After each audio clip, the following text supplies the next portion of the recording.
What's happening, guys? My name is Adam, aka Speedy Spectrum, and welcome back to Let's Play and Dub The Legend of Zelda Link's Awakening for the Switch. In the last episode, we accomplished a ton. First, we met the mermaid. That's really important. Secondly, we collected a bunch of secret seashells and pieces of heart. Not only that, we escorted a ghost back to its home and grave. For this episode, we're going to explore the 5th dungeon, but it is surrounded by rocks. So that begs the question, how the heck are we supposed to get inside? Well, it's simple. Dive right here. And check it out! There's a secret passage to the other side. I don't know why I'm singing because the scene does not call for it.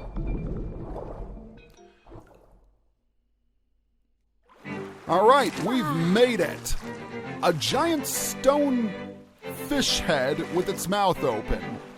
Yeah, this thing was Jabu Jabu's belly before Jabu Jabu was Jabu Jabu. I'm gonna stop saying Jabu Jabu now. Let's just go ahead and enter. Level 5, Catfish's Maw. This is where the dungeons start getting difficult. This is because Catfish's Maw is quite non-linear in terms of layout. If you don't know where you're going, you'll find yourself doing a lot of unnecessary backtracking, and that would suck. For this reason, it is super important to pay close attention to your map. Now we've got all these keys to deal with, and we also have some iron masks to contend with. We saw them in Angler's Tunnel, albeit briefly.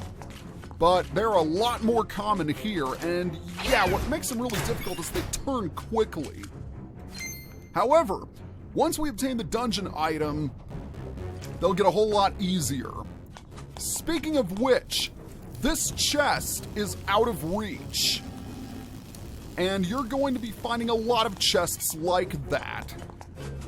That's common in Zelda as a whole. Many chests that you can't get until you reach the dungeon item. That kind of started with Link to the Past, as well as Link's Awakening. Speaking of chests, let's open this one and grab the compass. Thankfully, we don't need to bother with these guys because instead we're just going to head down the stairs where we encounter something of a stone scale puzzle. Step on one stone, it lowers and another raises. And you need to arrange them so that you can jump up to the other side like so. Easy as pie. All right, in this room, we have some enemies. Yes, there are yellow Stalfos, but there are also red Stalfos, which we have not encountered as of yet. Red Stalfos will throw bones at you after they jump, so make sure to keep your shield up, because you don't want them to throw bones at you. Otherwise, you'll be a bonehead. And that wasn't funny. Although, every single bone they tossed at me missed, so maybe they need to bone up on their marksmanship. I'm gonna stop making bone puns now. They're not funny. Let's get back to brass tacks. We've got a small key.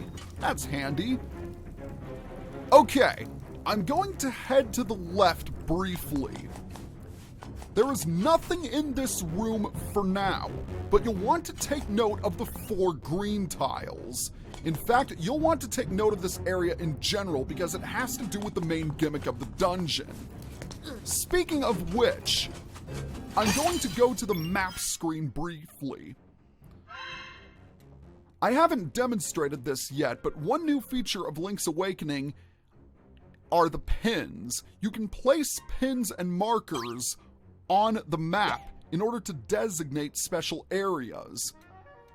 Because this dungeon is non-linear, I'm going to mark the staircases with matching symbols. This way I know which staircase connects to what. And this will prove especially useful because we'll have to come back to that room eventually. But for now, we're going to head back down. You'll want to have a steady supply of bombs before you enter this dungeon. You don't need a lot of them, you just need some. Now we gotta deal with these jerks again. Again, they turn really quickly, which makes them difficult to defeat. And you pretty much have to attack them from behind because their mask covers more area than you think it does. Thankfully, we don't have to deal with you. Instead, we can just unlock the door and be done with it. All right. Once again, we've got some Stalfos to deal with, as well as even more iron masks. This is when the dungeon starts getting non-linear. Still, it's nothing that we can't handle after all we've been through. On an unrelated note, I am glad that I have the blue tunic because I have a feeling I'm going to be taking a lot of damage throughout this dungeon. Now, I'm not 100% sure where I should go, so I'm going to try going to the left. Okay, that's good. But the blade traps certainly aren't. They're a bit of a pain. It's almost better to stand still and deal with the iron masks when they turn. Because those blade traps, the fact that there are 4 of them, they're a pain in the butt. But they always are. Alright, so in this room, we have some pots that you can use, and there are some floating bombs, which you may need to obtain before you get carried away. Thankfully, the pots can bypass the iron mask's defenses. Unfortunately, we won't always be so lucky. Okay, with all of the enemies destroyed, jump up to grab the bombs. I am so glad I'm not dealing with lag because that has been plaguing me in my past recordings. Here's a bit of advice to all you aspiring LPers out there. Make sure you check what tabs are up before you start recording. It helps. And speaking of helpful things, the Stone Beak. Now, the Stone Beak is going to provide us with a valuable hint that relates to the main gimmick of this dungeon. All right, let's move up, trip the trap, and then continue to move up. Now, this room is not very interesting, but it does have arrows, which is good. And we cannot get to this room. In fact, we can't get to any of these rooms in general. So we have no choice but to head back because, shocker, I went the wrong way.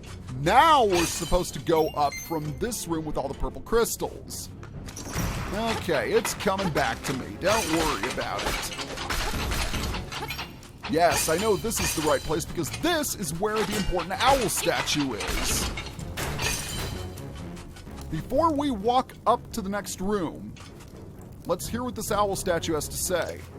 If you can't destroy a skeleton with your sword, try using a bomb. Before we head up, we're going to equip our bombs and have them at the ready.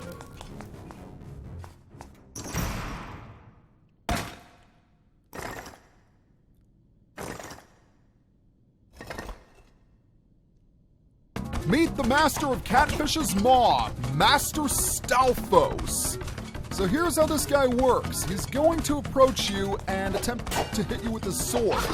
When he winds up for an attack, hit him with your sword, then drop a bomb once he collapses. If you've ever played A Link to the Past, you'll know this is the same method you use to defeat Stalfos. Kind of a clever throwback in this game. It's very smart how they utilize that. You need to do this 3 times in order to defeat him.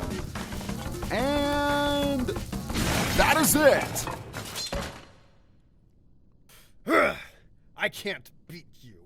I'm out of here. But that isn't the last we've heard from him. No, we have to fight him 4 times. And take a look. This tile is green, and it is the only green tile. That indicates this is the first room you have to fight Master Stalfos in. The second room will have 2 green tiles, and so on until we get to that one room we explored that had 4 green tiles. All right, in the next room we have a chest, which contains something. But it doesn't contain an item. It contains a message. I've got what was inside this box. Come and get it if you can. Master Stalfos. You know, I have to give him credit. That's very, very clever. The fact that he steals the dungeon item and you have to chase him all around the dungeon in order to get it. And that is essentially the main gimmick of this place. A lot of people don't like this dungeon because you have to do a lot of backtracking, but I think it's rather clever. It definitely makes Master Stalfos unique from other mini-bosses you fight in this game. In fact, he might be my favorite mini-boss because of this gimmick alone. That and the fact that he looks rather cool. Alright, with a piece of power in hand, first of all, let's go grab this heart. And secondly, we have some stars and an anti-fairy to deal with. But more importantly, we have an owl statue. So let's hear what it has to say after getting hit by an anti-fairy. Dive under where torchlight beams do cross. That is a hint that relates to how to get to a certain portion of the dungeon. Now right here is the boss door, but obviously we can't get through it.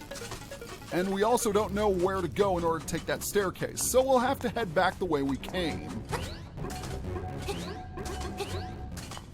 You see what I mean about this being a non-linear place? It's a lot of backtracking. And the fact that the Master Stalfos runs away all the time doesn't exactly help matters. Thankfully, he is rather simple. Speaking of Master Stalfos, we're going to be fighting him again real soon. Okay, so what we want to do is we want to push that block up, and then we're going to head back to the same room, push the same block again, then head up and then down one more time to step on the switch, push the block for a third time, and head into the room on the right where we fight Master Stalfos yet again. You found me. You're a real pesky kid, you know that? Of course Link is pesky. That's why he's a teenager. Well, maybe not. I actually don't know how old Link is in this game. He might be a preteen. I think it's safe to assume that he was a preteen in Ocarina of Time, at least in his young stage. Alright, once again, 3 is the magic number. The only downside about Master Stalfos is that his attack pattern really doesn't change.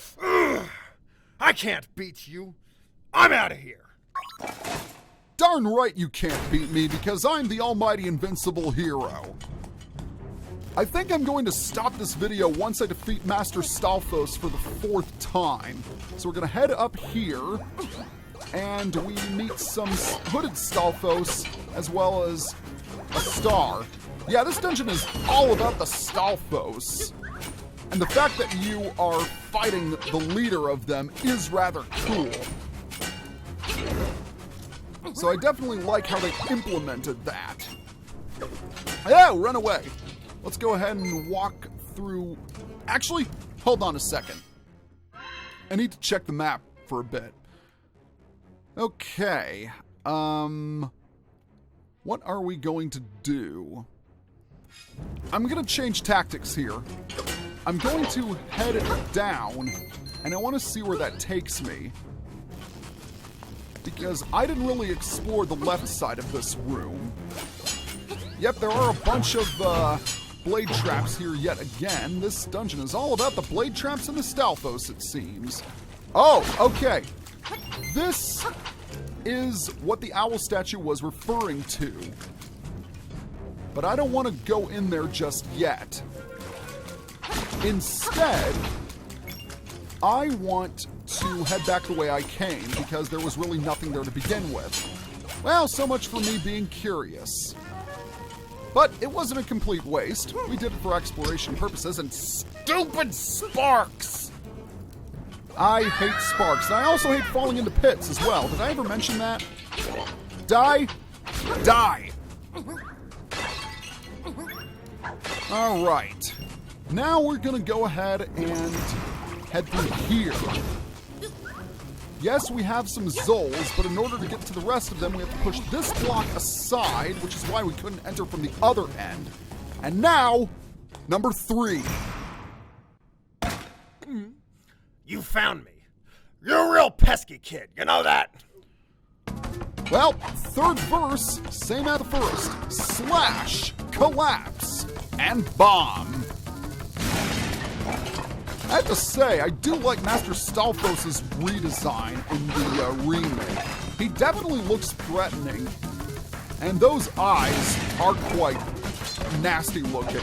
And his shield also looks cool. There's a lot to love about Master Stalfos. I can't beat you. I'm out of here. Okay, 3 fights down and 1 to go. But first, let's head to the left, where we encounter more Stalfos. Big surprise. I know I've said this before, but it's kind of cool that you're fighting the big-time head honcho of the Stalfos. And this one is actually armed. There's the map. That's gonna come in handy.